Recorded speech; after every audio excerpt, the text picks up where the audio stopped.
Retired Marine fighter pilot Amy McGrath will face off against Senate Majority Leader Mitch McConnell this fall, after winning a closer-than-expected primary against progressive challenger Charles Booker. The primary proved to be a nail-biter up until the very end, with Booker and McGrath each pulling ahead at various stages of vote counting. Booker dominated in Jefferson County, his home area around Louisville and a key area for Democrats. But ultimately, a weaker margin outside of Lexington wasn't enough to make up McGrath's showing in rural areas outside the two cities.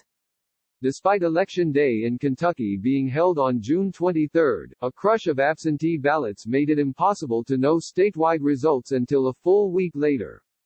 Vox's partner Decision Desk called the race on June 30, around 11:15 a.m.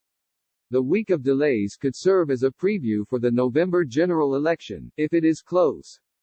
The Kentucky Senate race was one of the few June 23 primaries where a young progressive black candidate didn't surge to victory. Black candidates won a slew of victories in competitive House primaries in New York and Virginia on election night.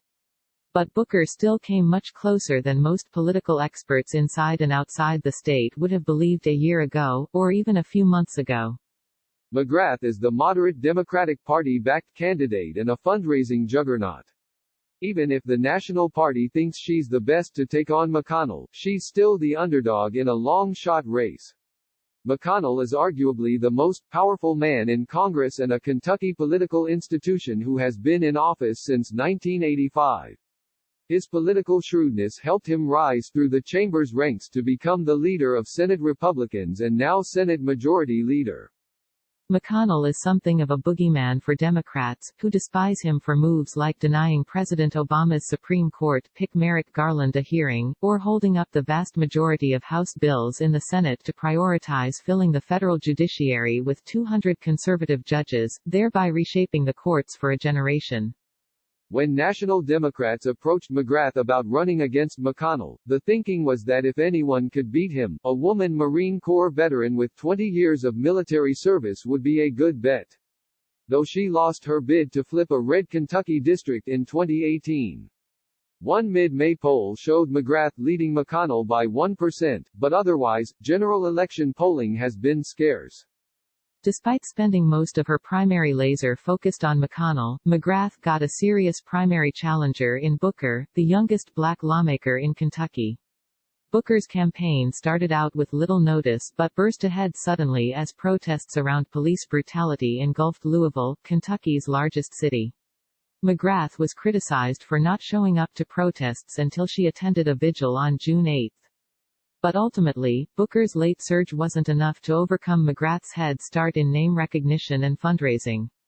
Booker's campaign surge also started after some Kentucky voters had cast absentee ballots, although it's difficult to know how much of an impact that could have had on the outcome. Perhaps benefiting from Democrats' distaste for McConnell, McGrath has been raking in fundraising cash.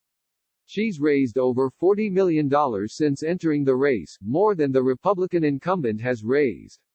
McGrath has been the benefactor of Democratic donors who would like nothing more than to see McConnell gone. 96% of her donations are from out-of-state donors, according to Open Secrets.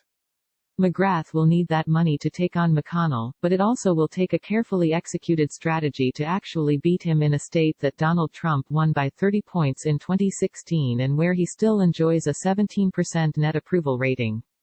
Trump will almost certainly win Kentucky in 2020, so the best Democrats can hope for is a split-ticket scenario where pro-Trump voters don't cast their ballot for McConnell. Democrats are also hoping they can replicate Democratic Governor Andy Beshear's 2019 playbook of flipping some suburban areas around the blue centers of Louisville and Lexington that saw massive Democratic turnout. McGrath campaign manager Mark Nicholas recently told Vox the campaign is ready to play McConnell's game in the general election. McConnell is a guy who is battle-tested, and he leans into his bad narrative. He likes being the devil, Nicholas said. You have to rethink what a campaign is. You have to be willing to do things that are groundbreaking in politics. Support Vox's explanatory journalism. Every day at Vox, we aim to answer your most important questions and provide you, and our audience around the world, with information that has the power to save lives. Our mission has never been more vital than it is in this moment, to empower you through understanding. Vox's work is reaching more people than ever, but our distinctive brand of explanatory journalism takes resources, particularly during a pandemic and an economic downturn. Your financial contribution will not constitute a donation, but it will enable our staff to continue to offer free articles, videos, and podcasts at the quality and volume that this moment requires. Please consider making a contribution to Vox today.